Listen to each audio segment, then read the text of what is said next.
Hello, everyone. Welcome back to another episode of Door to Door. Today we are joined by Diane McKinney-Whetstone. Hi, Diane. How are you? Hi, Virginia. Wonderful to see you. It's wonderful to see you. We were just talking about the last time we saw each other, which was in rain-soaked Houston. Yes. Texas Library Association. It was epic. Yes, it absolutely was. Yes. But it was still extremely well attended, even given the floods. Yes. Yeah, it was crazy. I mean, nothing stops Texas librarians from getting to a conference. Anyway, Essie and I are very happy to have you here with us today to talk about your new book. So wonderful. What a great story. I can't wait to get into it. I'm going to do a brief intro to remind folks of all the wonderful books that you have written over the years with HarperCollins. And then we'll go from there. So this is we said this is your 7th book with Harper. 7th, yes. Unbelievable. It's quite the history, and how lucky are we? Best-selling author, book club favorite, and boy, isn't this a great book for book clubs? Oh my God! You've the author of several critically acclaimed novels: Tumbling, Tempest Rising, Blues Dancing, Leaving Cecil Street, Trading Dreams at Midnight. You're the recipient of numerous awards, including the ALA's Black Caucus Award for fiction, which you won twice. That's a terrific honor, and your books have just flown off the shelves, and you are a librarian favorite, a patron favorite. And with this book, you're sort of taking a departure from historical fiction to create this book called The Gen, which is a very funny, provocative novel about a retirement community. So, Sexagenarians, that's where the title comes from. I looked up the definition. So it's 60 to 69. Is that what a sexagenarian is? Yes. Wide readership here. I love that.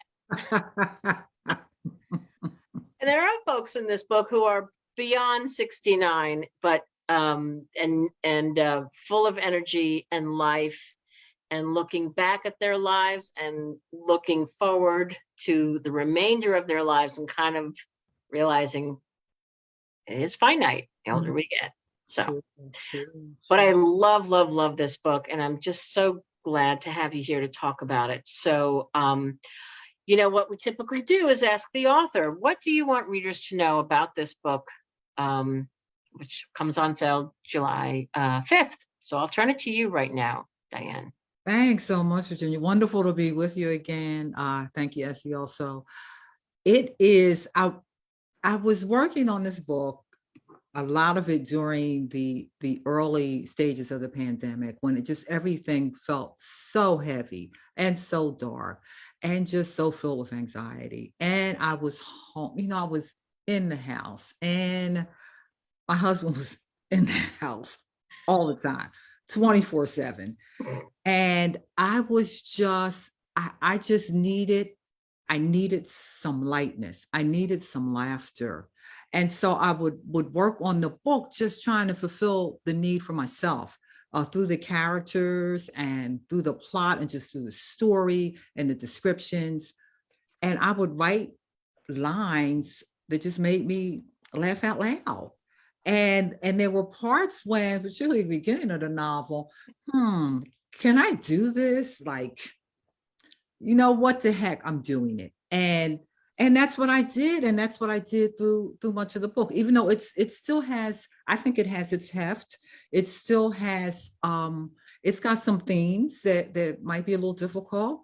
The people are dealing with their past, and they all have these pasts, and then looking forward and even in their current times.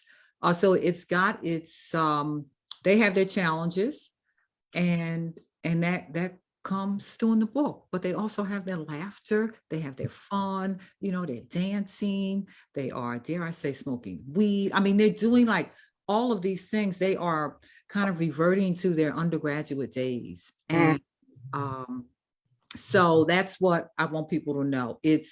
I mean, it's still, typically, I suppose, a book that I wrote, the way that I write books, they are all character led. They all like just are concerned with the place and the atmosphere. And, of course, the way the sentences are strung together, like all of that needs to satisfy me as the writer. So all of that is consistent, that those things are in this book consistent with my other novels, but it just also has this lightness that I don't think I've done in earlier novels. It's also pretty much contemporary. I mean, it goes back and forth, but it is for the most part a contemporary novel, and I have fun writing it. I mean, I love the process of writing, and it's when it's at its best, it's just magical, and I just feel like I'm engaged in doing what I was meant to do. I mean, and when that happens, like there's nothing better. So that certainly has happened with all of the writing. Same with this book, but also I had fun. I mean, I had fun, and I needed it. I absolutely needed it. Mhm. Well, I would say we had fun reading it. So mission accomplished. Good, good. Yeah, I mean, the characters are so, unsurprisingly, because it's you, so drawn out, and you know, I love that they sort of, well, they're in this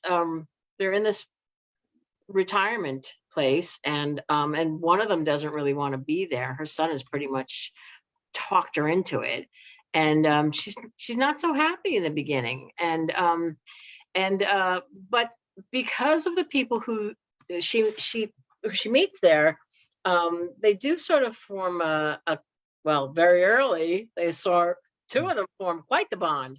um, Folks, you gotta read the book, Mm. but it's really funny. But it's also there's there are so many issues that are dealt with, and even that one to an extent, like, I mean, well, let's call it what it is. So there's a gathering in the beginning, and well, you want to set the scene, because I do think, while it's funny, and the way that they speak to each other is funny about it, and how it's sort of like acknowledged, but Mhm, mhm, also it happens. So mhm, you want to mhm. do that? Yeah, well, there is a big, in the beginning, a welcome to the gin, welcome to the place, this retirement community, which is just set on this bucolic setting, out of Philadelphia. And they are, they're having they have welcome lunches. The homeowners association sponsors monthly gatherings to welcome the people, new residents. Cynthia is attending this, and also the other main characters are attending this. And there are several of the characters who get together weekly to just like do their thing. They let it all hang out. They watch movies all night. They smoke marijuana. They drink wine. They line dance. It's like just like this fun time. And one of the main characters is attracted to one of the women always at these gatherings, and they try to get it on, and for whatever reason he can't. So he has gone to a holistic healer to solve this problem. And then he goes to the welcome luncheon to see her, to then, like, let's kind of pick up where we left off. Unfortunately, the pun intended, medicine misfires. And so he is at this luncheon with this sudden, like, what's going on with me here? Oh my goodness, I hope this is invisible. My pants, like, help me. What am I going to do? So he tries to get out of there, can't get out of there. The woman who he is, like, having taken this course of medicine for, insults him badly. And it's funny. I mean, just it becomes, it's to me, I laughed writing the scene, even though he was so humiliated. Yeah. I felt bad for him, but I laughed. And then he walks home with the new woman, Cynthia. who's just there, who doesn't want to be there. Her son has insisted that she go there because she fell down her steps. She suffers from dizzy spells, and she needed somewhere all on one floor, not like a huge house where she was living. And so yeah, she and Bloc walk home together, and the story proceeds from there. Yeah, it's very endearing. Mhm. I found it funny. I felt bad for him, but in the end, he made out okay. He made out. Yes, he did. Yes, he did. I Yes. love him. I Mhm. love him. I just think, he's got, as you say, they've all got their stories, they've all got their histories, and as we all do. And that's Mhm. what I love about it. I mean, they're looking back, there are things that you find out.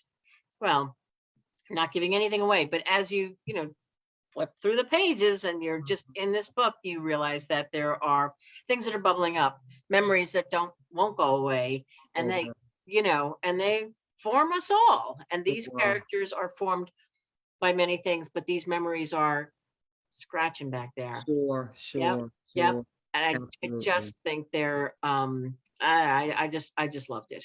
I Mhm. love that they get stoned. I love that they have a good time for themselves. Mhm. Um, I love, we didn't even talk about this before, but I'm just gonna say it. This book, there needs to be a play. Is there a playlist with this book? Because if there isn't, there should be. Yeah, there's not, but that's a good idea, Virginia. I Absolutely. mean, Diane, I was writing down, so many of these wonderful Bill Withers and James Brown, Earth, Wind, and Fire, and John Coltrane. I thought, God, I'd love to listen to this Mhm, mhm, while mhm, mhm. and it's just cool. And that's just scratching the surface. I mean, they're having a good time and they're listening to great tunes, and they're getting to know each other. And it's a romp, but Mhm, there's a lot there. There's a mhm, lot there. mhm, mhm, mhm, mhm, mhm. So, one question,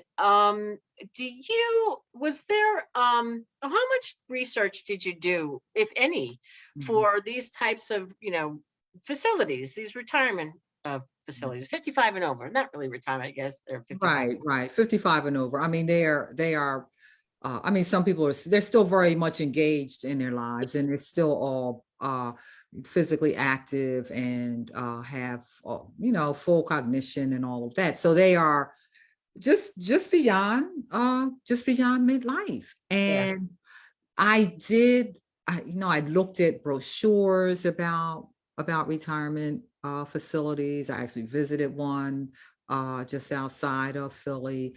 And so, but I also imagined them, which is where I'm best. I mean, I even with the historical fiction, I start with the imagination first, and then I confirm or realize not happening, can't fit, just too far base. But actually the imagination gets pretty close. I'm always amazed when that happens. So I imagined it first, this place, and then started looking at brochures and like, yeah, that's it. Yes, yes. So yes, so I did some research, and a lot of it was from my imagination, maybe a Hmm. little, uh wish fulfillment through the writing too. Yes. Hmm. As I said to you before, I want to be there. I want to go there right now. They have the best amenities. I mean, there's everything there. Oh my goodness, they have, yoga studios, Zumba classes, many pools, indoor, outdoor pools. They can eat in the big dining hall. The shops along the shops at the gin, so they have everything that they need right Yeah, there on the facility. yeah. And yeah, walking trails. I mean, just The meditate herb, the herb morning. store. Yes, absolutely, absolutely. All they need is a notary republic. They That's don't ever have to leave. right. Never have to leave. Absolutely, absolutely, I love absolutely. it. Um, so Philadelphia has always been, sort of central Mm-hmm. to your novels, and have you experienced any of the gentrification challenges that Cynthia faces?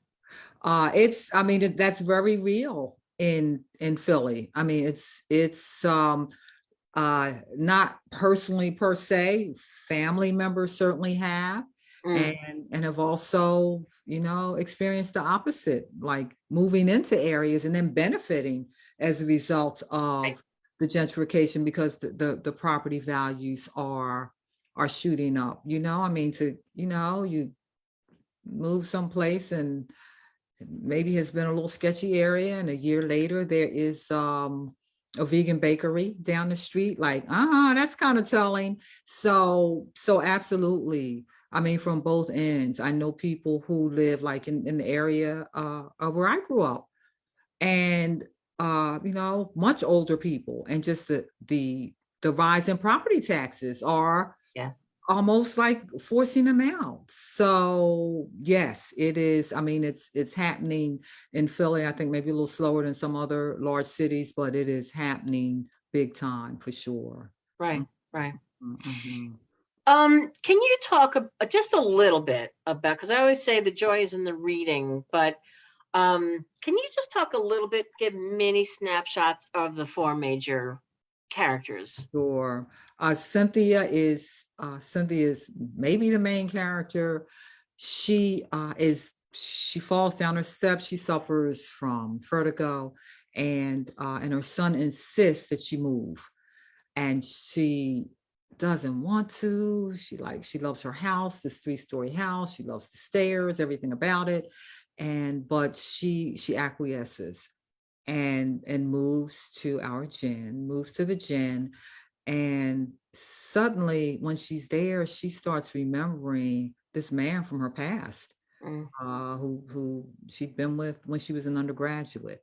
And it's a destabilizing memory just because of what happened.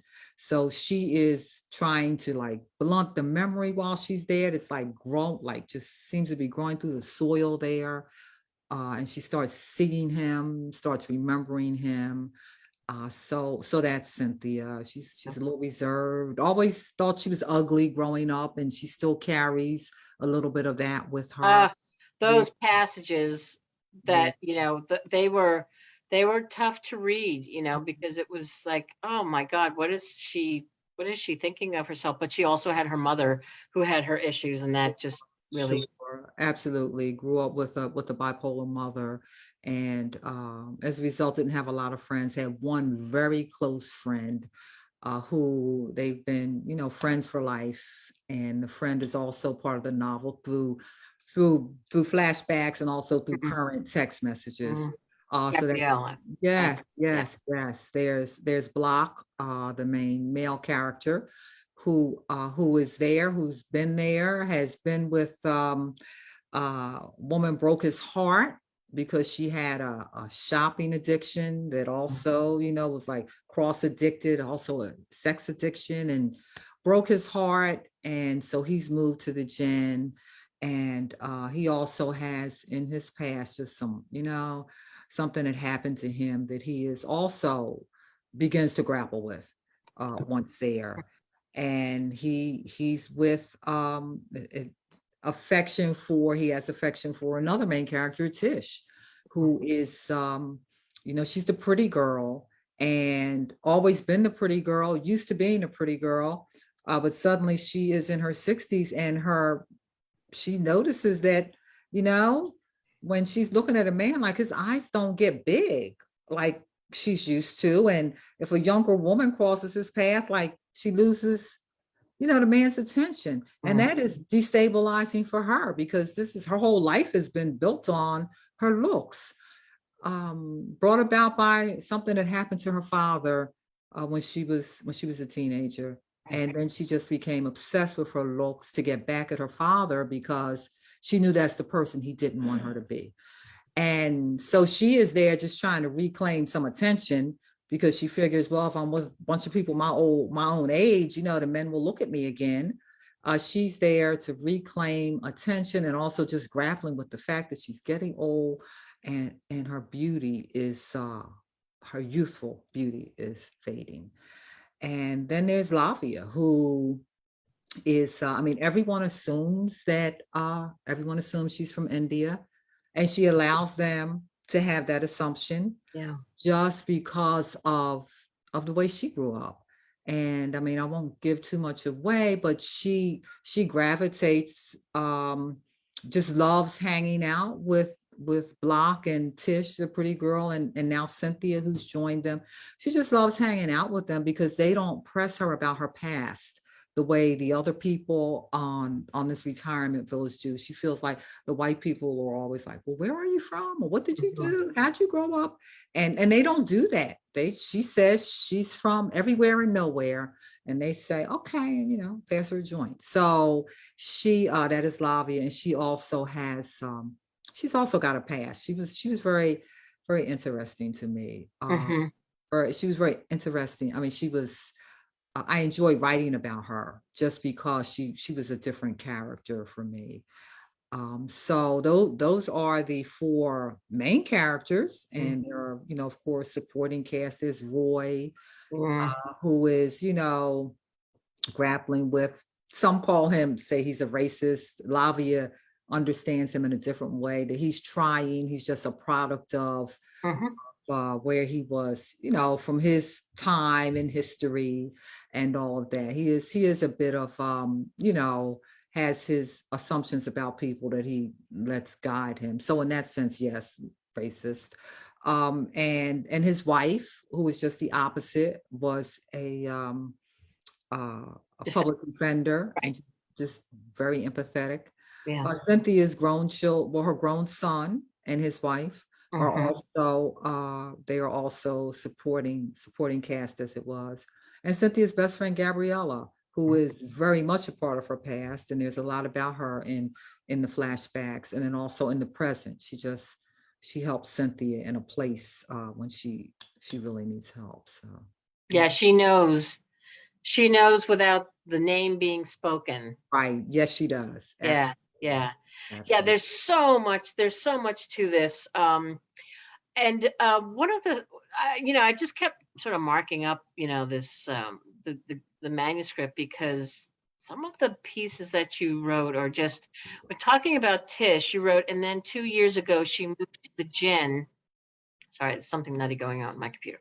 2 years ago, she moved to the Gin to be with the other 55 set, to reclaim her grace, to turn heads and drop jaws again, to focus on people focusing on her, because that had always been her defense mechanism when difficult emotions surfaced. You really, you know, this is you're not just scratching the surface of these four main characters. You're really going there, and you just see how they interact with each other, you know, and they want to hang out and they want to have fun, but there's like stuff going on, you know, like, who's the pretty one now? Who's going to turn heads? Who's going to get the guy? Who's going to, you know, so there's all of that.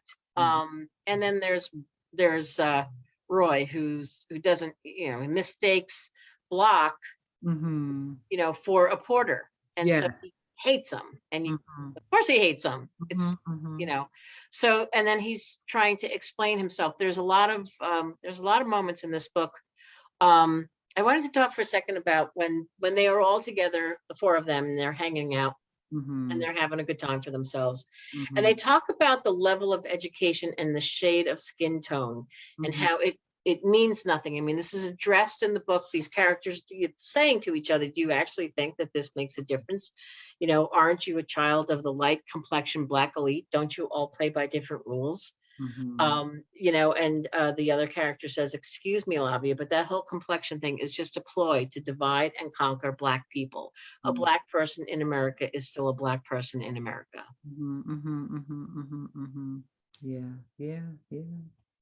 Yes, because since Lavia is from somewhere else, and she just assumes that, well, Tish was, you know, she was brought up in a family of means, and she is, you know, she has status, she has looks, she's light. I mean, certainly colorism is real, has been real, still is real.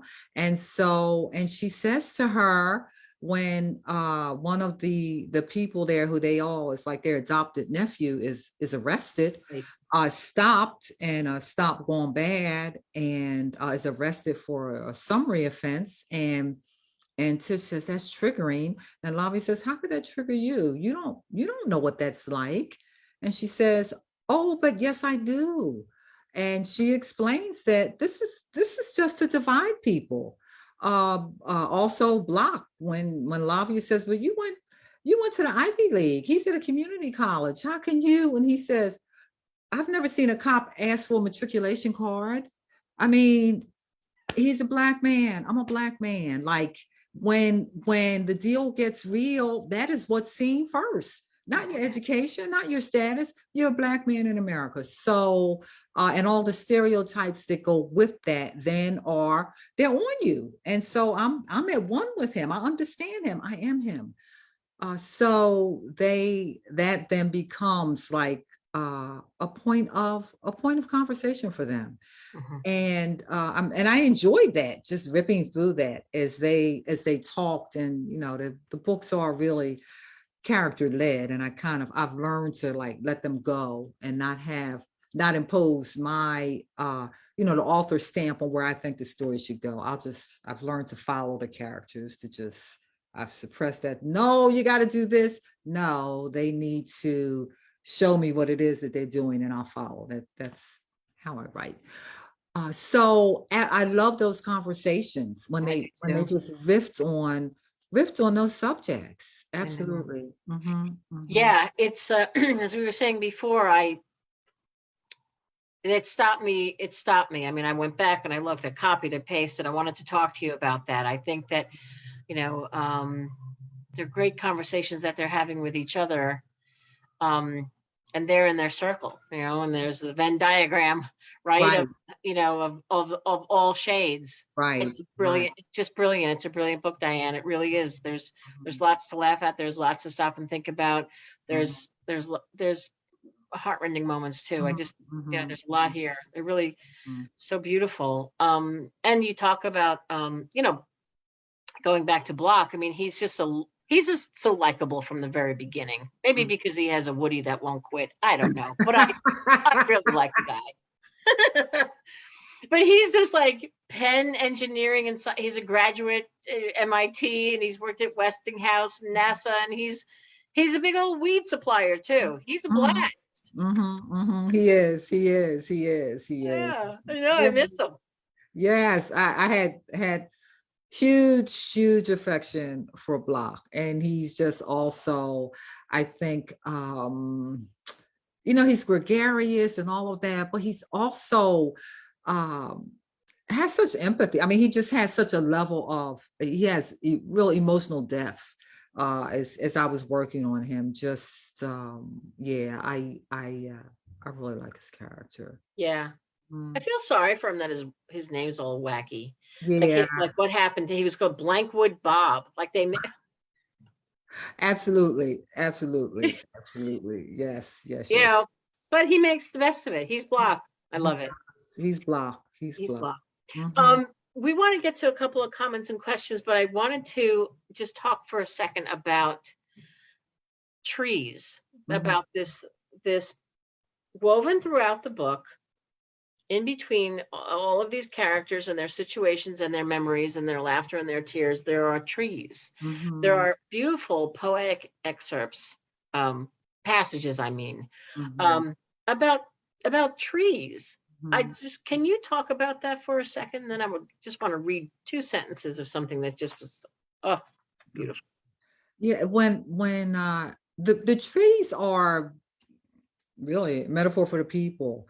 And they, they're like been through the storms as the characters have, and they have like these deep roots as the characters have, and they've been transplanted. They've come from other places and are now, plopped down here at the gin, and they're trying to hide their secrets. They're trying to keep their past below ground, as the trees do. And also, trees are, can have give off a timeless sense. And that's also what they're going for, timelessness, because they are in fact aging, and they almost want, they want to not age. And so when I realized that the trees are a metaphor, then I just started like working it through the novel when the opportunity presented, that I would just like stay with the description of a tree, because it just felt like just an appropriate metaphor. Yeah. Yeah. I love that.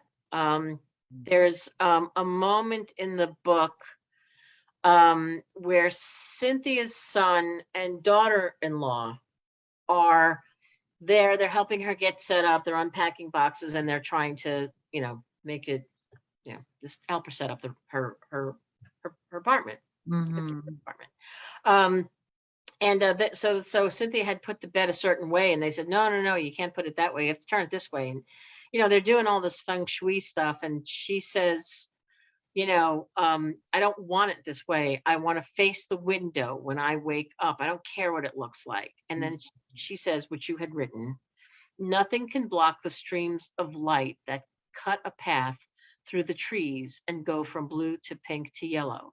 And I can even spot rainbows if the mist is hanging just right. And regardless, it will be fall soon enough. The leaves will be gone, and I'll have a front row seat to the majesty of daybreak as the sun explodes from the night right before my eyes. Mhm. Mhm. Mhm. Oh my God. Mhm. Beautiful. Mhm. It's beautiful. Thank you. Mhm. Mhm. Thank you. Uh, Mhm. that Yeah. that's just there, and then that's just one example of how they're so beautifully interwoven throughout the book, and they serve a purpose, and I don't know, it just adds to the poetry of the book. So Mhm. I just Mhm. Mhm. everything about this book ticks all the boxes. It sings. It sings. Mm. Mm. Thank you. Mhm. So now, Essie, we have some comments. Essie there. Yeah, we have a few comments on Facebook and on door to door, or door to door. Okay. We're on door to door. Let me pull these up real quick. So everyone was just saying that they're really happy to be here. Kate has been looking forward to this talk all day, and she loves blues dancing, especially in audio. And then she noticed the artwork behind you, Diane, which Mm. we were talking about before we started. And she also mentioned a great point, which I want everyone to know. It's a great book for book clubs who want to see characters their own age within their stories. So Mhm. thought that was important to say. Mhm. She did have a question too. She asked, Diane, I know you set many of your books in Philadelphia. What's the appeal or special characteristics of the city that make you want to make it a part of the stories and characters' lives? Mm.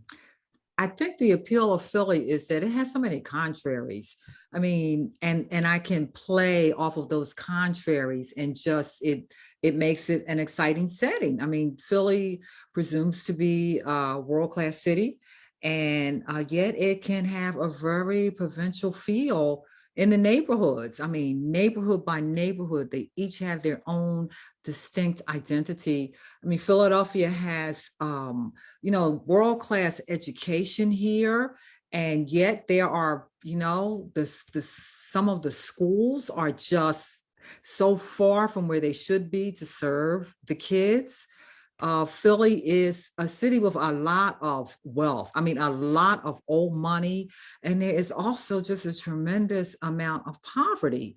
So that Philly, there are these contrasts, and the contraries within the city itself, that then just it just makes it exciting to write about. I mean, it has huge, tremendous history. I mean, personal history for me, since I was born and raised in Philadelphia, and so I can pull on my memory, and also mix my imagination when I am writing about the past, and yet, even as it is a very contemporary, forward moving city. So it's appealing to me because I can just play off those contraries, and find the nuances there, so that everything is not like starkly black or white, but working in the gray and in the middle, where I like to work.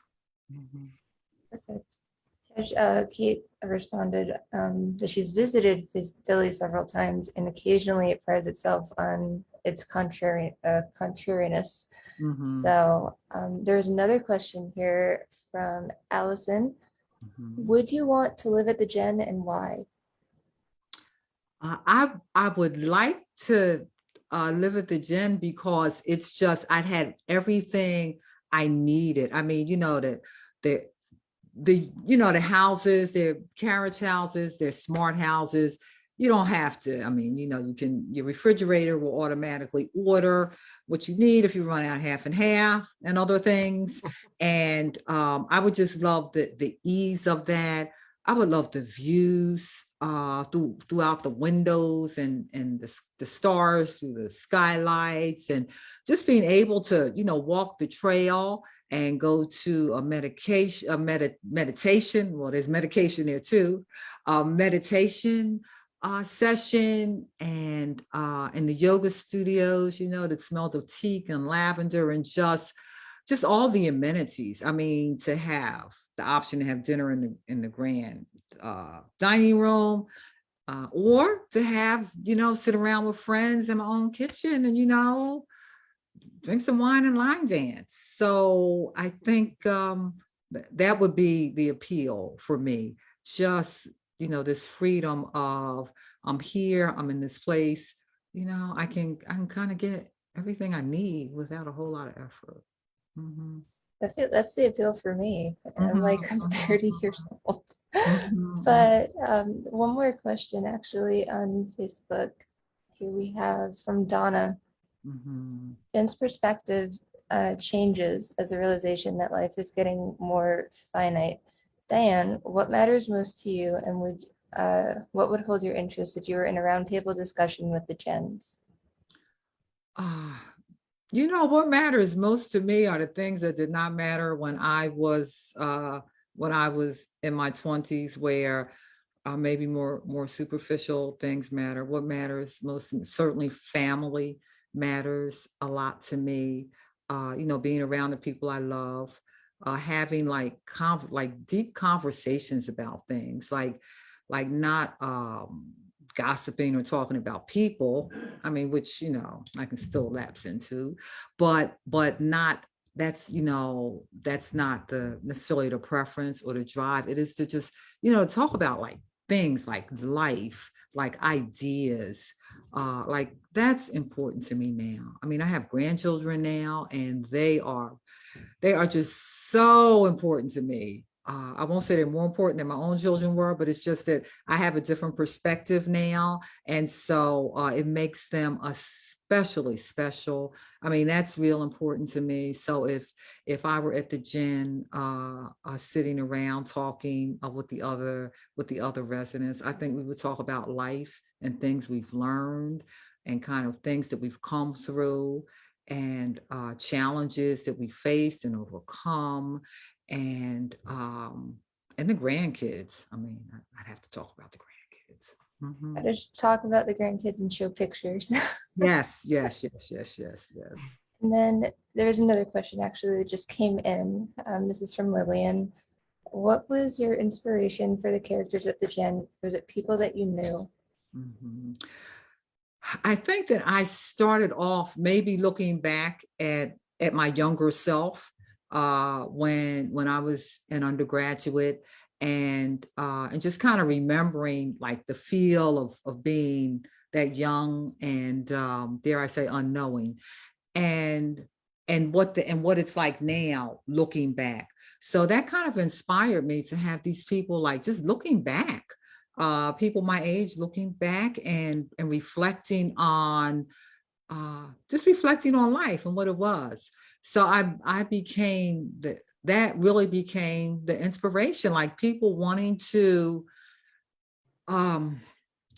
be where they are when they are, and wanting to have fun with it, but then also tripping back like into the past. So yeah, I think that was the inspiration. Mm-hmm. That's a good question. That was one I was going to ask if we had time. So I'm glad it was asked, because they're just, they're each all of them are so different. Mm-hmm. and they're equally authentic. Mhm, Yeah. mhm, mhm, mhm, So mhm. anyway, it's a wonderful novel. And as I say, it just ticks all the boxes. And you got to do a playlist. You gotta. That's an excellent idea. I'm Absolutely. telling you, I'd Yes. read it all over again, just Okay. playing the tunes. Okay. Okay. So I think, we're wrapped up. We've got lots of comments and mostly just excitement for the book. And folks, if you are looking for author events, Diane is available to do some virtual things. And if there's some local in person, we can talk about that, but certainly let us know. You can email me and we'll make that happen. Love to. Mhm, mhm, Yeah. There's a lot to talk about here, and mhm, there's a wide readership for this book. mhm. So, spread the word, because it's a wonderful, wonderful read. It goes back and forth in time, and the 60s, the 70s, Black Philadelphia neighborhoods. It's just the topography, everything about it is just so wonderful. And it's a love story. It's a family drama, Mhm, and it's about life's changing seasons for all of us. That's it. It's Our Jen, mhm. by Diane McKinney-Whetstone. Goes on sale July 5th. If you're voting on Library Reads, you've got till June 1 to read this book. I love the jacket. Do you love the jacket? I love, love, love the jacket. Yes, I do. Yes, I do. I mean, absolutely. It's so colorful and it's joyful. And I mean, it's real. Like these people, they look good. I think people like in their 60s look good. What I'm Totally. thinking. They look good. And I absolutely love the jacket. Yes, I do. Mm-hmm. Yeah. It's Mm-hmm. it's joyous. It's joyful. Yes, yes, Yeah. sure, for sure, for sure. And life at the Jen, pretty joyful. I'm Yes, telling you. yes, You drummed mhm. it up. Now please make it happen. Give me a pass. I want a whole pass for the Jen. Oh, yes, yes, yes, yes. Okay, okay, okay, Virginia. Yes. Mhm. Diane, thank you so much for taking the time to talk to us today about your book. Thank you. It has been my pleasure. Absolutely. Thank you so much. Great to see you guys again. Great Mhm. to see you too. Be well, and we'll Yeah. be in touch. Librarians, again, it's Our Jen. It goes on sale July 7th. You can download it now. And voting deadline for Library Reads is June 1. And let us know if you'd like Diane to come virtually to your library or in person if it's in the, I guess, Philadelphia area. But you can certainly reach out to us and we will see what we can do. Wonderful. So thank you again, Diane. Thank you so much. My pleasure. Congratulations. Thank you. Congratulations on this wonderful, wonderful, wonderful read. Thank you so much. My pleasure. Great talking to you. Great talking to you too. All right. Folks, Now. we'll see you next week. And right, I see is it next week? Yeah, I don't even know. It Yeah. is next week, and we have our finale to our May Gala Club. So that'll be fun. So come join the fun. And until then, be well, take good care, and we'll see you soon. Thanks Bye-bye. again, Diane. Bye-bye.